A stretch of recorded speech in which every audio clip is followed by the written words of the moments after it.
15साठी भूसंपादन प्रक्रिया सुरू करण्यात आली। डहाणूच्या 9 आणि पालघरच्या 14 गावांमध्ये भूसंपादन केले जाणार आहे। या संदर्भात प्रशासनाने अधिसूचना जारी करत नागरिकांच्याकडून हरकती मागवल्या आहेत। गेल्या वर्षीच्या खरीप हंगामातील कापूस आणि सोयाबीन उत्पादक शेतकऱ्यांना 1600 कोटी रुपयांची मदत देण्याचा निर्णय सरकारने घेतला। त्यासाठी तातडीने वितरण करण्याचे आदेश कृषी आयुक्तांनी दिले आहेत।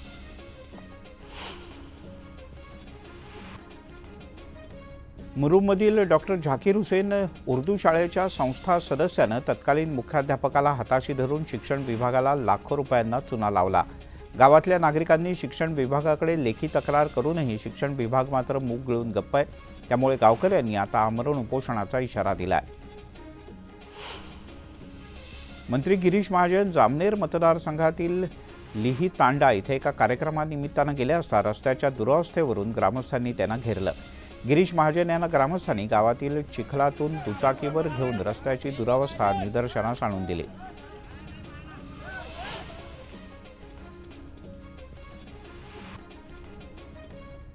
पीपल्स वॉर ग्रुप आणि माओइस्ट कम्युनिस्ट सेंटर या दोन नक्षलवादी संघटनांच्या एकत्रीकरणातून भाकपा माओवादी ही संघटना देशभरात उदयास आली। या महिन्यात या संघटनेला 30 वर्ष पूर्ण होत असल्याने माओवाद्यांनी 25 पानांचं एक विशेष बुकलेट तयार केलं आहे। या बुकलेटमध्ये पोलिसांवर केलेले हल्ले आणि आतापर्यंत आपण घडवून आणलेल्या हत्या याची कबुली दिली आहे।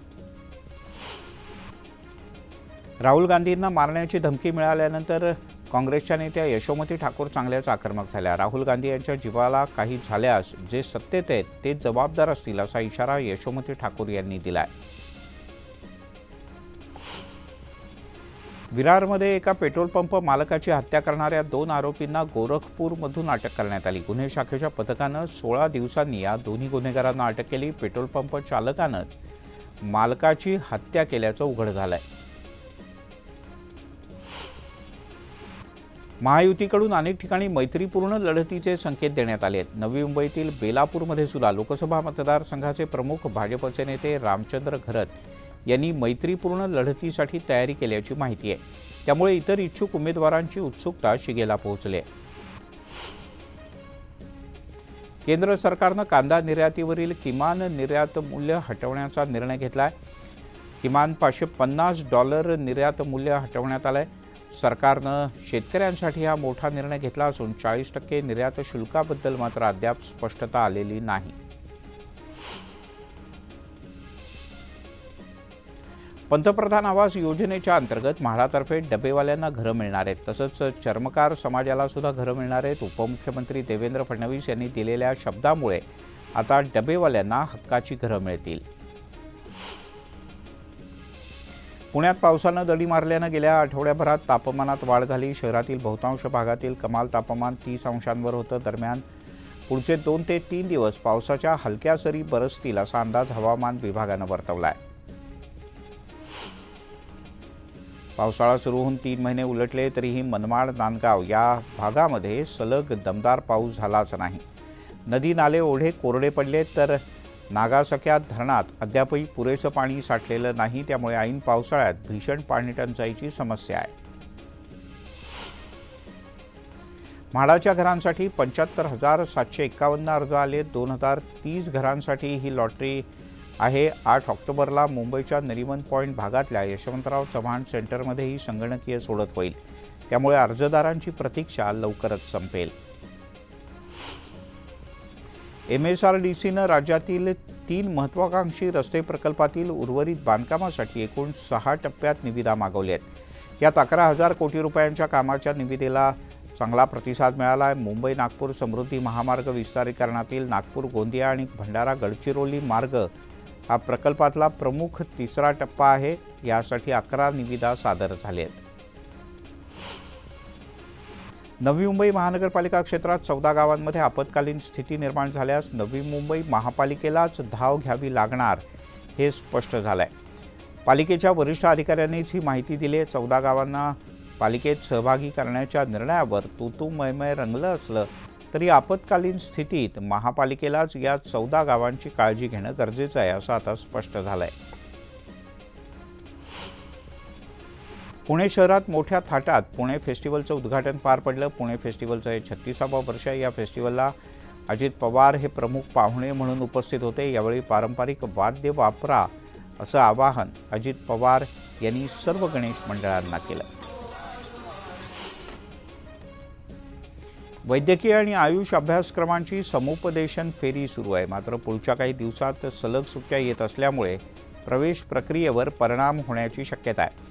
विद्यार्थ्यांचे प्रवेश विनाविलंब होऊन प्रवेश प्रक्रिया सुलभ व्हावी यासाठी राज्य सामायिक प्रवेश परीक्षा कक्ष सलग 4 दिवस येणाऱ्या सार्वजनिक सुट्ट्यांच्या दिवशीसुद्धा प्रवेश केंद्रांवर ही प्रवेश प्रक्रिया सुरू राहील अशा प्रकारचा निर्णय घेण्यात आला आहे. मुंबई महानगरपालिकेच्या मलनिस्सारण प्रयोगशाळेला राष्ट्रीय परीक्षण आणि अंश परीक्षण प्रयोगशाळा अधिस्वीकृती मंडळाकडून नामांकन मिळालं आहे. पालिकेच्या प्रयोगशाळेत पुनर्प्रक्रिया केलेल्या पाण्याच्या गुणवत्तेवर आता शिक्कामोर्तब होणार आहे. आगामी विधानसभा निवडणुकीच्या पार्श्वभूमीवर भूषण गगराणी यांनी राज्यातल्या विविध यंत्रणांचा आढावा घेतला. विधानसभा निवडणुकीच्या कामात कसूर नको असे आदेश भूषण गगराणी यांनी संबंधित सर्व अधिकाऱ्यांना दिले. ठाण्यातील कोपरीच्या महाराजाची महाआरती करण्याचा मान यंदा तृतीयपंथी समाजाला मिळाला. यावेळेला तृतीयपंथी समाजातील बांधवांनी एकनाथ शिंदे पुन्हा एकदा मुख्यमंत्री व्हावेत अशी प्रार्थना बाप्पाकडे केली. कोकण रेल्वे मार्गावर तोबा गर्दी झाली आहे. सगळ्या रेल्वे जवळपास तासभर उशिरानं आहेत. चाकरमानी परतीच्या वाटेवर असल्यानं रेल्वे स्थानकं बस स्थानकं तुडुंब भरली आहेत. मुख्यमंत्री लाडकी बहीण योजनेसाठी संभाजीनगर जिल्ह्याच्या कन्नड तालुक्यात 12 भावांनी महिलांचं छायाचित्र लावून स्वतःच अर्ज भरल्याचं समोर आलं. कन्नडच्या महिला आणि बालकल्याण विभागाच्या ही बाब निदर्शनास आल्यानंतर या 12 जणांवर कारवाईचा प्रस्ताव सादर करण्यात आला आहे. मुख्यमंत्री माझी लाडकी बहीण योजनेचा लाभ घेतलेल्या महिलांसाठी छोटे छोटे व्यवसाय अनेक महिलांनी सुरू केलेत. मुंबईतल्या काळा चौकीत राहणाऱ्या प्रणाली बारड या लाडक्या बहिणीनं या योजनेच्या पैशातून आरतीच्या घुंगरांचा व्यवसाय सुरू केला. या महिलेचं मुख्यमंत्री एकनाथ शिंदे यांनी स्वागत करून कौतुक केलं. त्यांनी वर्षा निवासस्थानी जाऊन मुख्यमंत्र्यांची भेट घेतली. राज्य सरकार इंदापुरातील उजनी धरणात 2 कोटी रुपयांचं मत्स्यबीज सोडणार आहे. तब्बल 28 वर्षांनी सलग दुसऱ्या वर्षी हे मत्स्यबीज सोडण्याचा मार्ग मोकळा झाला आहे. त्यामुळे मच्छीमार बांधवांना चांगले दिवस येतील अशी अपेक्षा आहे. मुख्यमंत्री एकनाथ शिंदे यांनी कोस्टल रोडला वाढवण बंदराशी जोडण्याचे निर्देश दिले. तसंच पालघरमध्ये विमानतळ बांधण्याचा फिजिबिलिटी अहवाल सुद्धा सादर करा असे आदेश मुख्यमंत्र्यांनी अधिकाऱ्यांना दिले आहेत. एकाच दिवसामध्ये सोन्याची झळाळी 1000 रुपयांनी वाढली आहे. तर चांदीच्या दरात सुद्धा तब्बल 4400 रुपयांची वाढ झाली. जळगावात सोन्याचा भाव 73,900 रुपयांवर पोहोचला आहे. तर चांदीसाठी 87,000 रुपये मोजावे लागत आहेत. यंदा इंजिनिअरिंग शाखेसाठी तब्बल 1,40,000 विद्यार्थ्यांनी प्रवेशाची नोंद केली. इंजिनिअरिंगच्या जवळपास 78% जागा भरल्याची आकडेवारी IT सेलनं दिली आहे. दरम्यान पुढच्या 2 दिवसात प्रवेश आणखीन वाढण्याची शक्यता आहे. 10वीनंतर पारंपरिक अभ्यासक्रमांच्याकडे न जाता थेट रोजगारक्षम व्यावसायिक कोर्सला प्रवेश घेण्याचा कल वाढला असून इंजिनिअरिंग डिप्लोमाला विक्रमी अशा 95,246 विद्यार्थ्यांनी प्रवेश घेतल्याचं समोर आलंय. गेल्या वर्षीच्या तुलनेत यंदा 8,781 एवढी विद्यार्थी संख्या वाढली आहे. त्यामुळे आता इंजिनिअरिंग डिप्लोमाला सुगीचे दिवस आल्याचं बोललं जात आहे. देशात विमान प्रवास करणाऱ्यांच्या संख्येत लक्षणीय वाढ झाली आहे. ऑगस्टमध्ये 1,31,00,000 लोकांनी विमानानं प्रवास केल्याची माहिती DGCAनं दिली आहे. गेल्या वर्षी ऑगस्टमध्ये हाच आकडा 1,24,00,000 इतका होता. त्या तुलनेत ऑगस्टमध्ये यावर्षीची ही वाढ 5.7% जास्त आहे. राज्यातील 5 वर्षांच्या विधी अभ्यासक्रमाची प्रवेश प्रक्रिया पूर्ण झाली असून यंदा तब्बल 9,435 विद्यार्थ्यांनी अभ्यासक्रमाला प्रवेश घेतला. गेल्या वर्षीच्या तुलनेत यंदा 24% त्यात वाढ झाली. 1,830 इतक्या विद्यार्थ्यांची त्यात भर पडली. महायुतीमध्ये जागा वाटपाच्या हालचालींना वेग आल्याची माहिती न्यूज 18 लोकमतला सूत्रांनी दिली। गणपतीच्या नंतर नवी दिल्लीमध्ये महायुतीचं जागा वाटप पार पडेल। या बैठकीत वाद असलेल्या जागांवर तोडगा काढण्यात येईल असं सूत्रांचं म्हणणं आहे।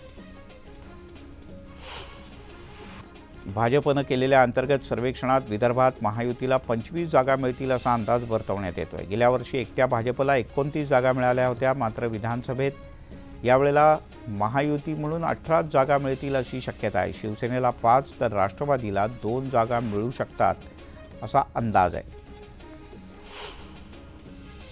आगामी विधानसभा निवडणुकीत सर्वेक्षणामध्ये दाखवलेल्या जागांपेक्षा कमी जागा महायुतीला मिळतील असा दावा केला आहे काँग्रेसचे प्रदेशाध्यक्ष नाना पटोले यांनी। विदर्भात तर भाजपचा सुपडा साफ होईल असा दावाही त्यांनी केला। निवडणुकीच्या पार्श्वभूमीवर सर्वच पक्षांनी कंबर कसले। अशातच शिवसेनेच्या 25 उमेदवारांची यादी जवळपास निश्चित झाल्याची माहिती सेना नेते आणि मंत्री गुलाबराव पाटील यांनी दिली। येत्या 1-2 दिवसात ही यादी जाहीर होणार असल्याचंही त्यांनी नमूद केलं। भाजप प्रदेशाध्यक्ष चंद्रशेखर बावनकुळे काल वाशिमच्या दौऱ्यावर होते। या दौऱ्यात त्यांनी वाशिम जिल्ह्यातील विधानसभा निवडणुकांच्या तयारीचा आढावा घेतला। मराठा आरक्षणाच्या मागणीसाठी छत्रपती संभाजीनगर इथे राजेश्री उंबरे यांचं उपोषण सुरू आहे। दरम्यान राजेश्री उंबरे यांच्या वतीने 7 जणांच्या शिष्टमंडळानं मुख्यमंत्री एकनाथ शिंदे यांची वर्षा या निवासस्थानी भेट घेतली। यावेळेला शिष्टमंडळानं सादर केलेल्या मागण्यांबद्दल सविस्तर चर्चा करण्यात आली। गणपती बाप्पा मोरया, पुढच्या वर्षी लवकर या असा जयघोष करत गणेश भक्तांनी 7 दिवसांच्या बाप्पाला निरोप दिला। रात्री उशिरापर्यंत गणपती विसर्जन सुरू होतं। सिंधुदुर्गातील 8ही तालुक्यात शहरी तसंच ग्रामीण भागातही धूमधडाक्यात विसर्जनाचा सोहळा पार पडला। या विसर्जनाच्या दरम्यान मोठ्या प्रमाणात पोलीस बंदोबस्त सर्वत्र तैनात करण्यात आला होता।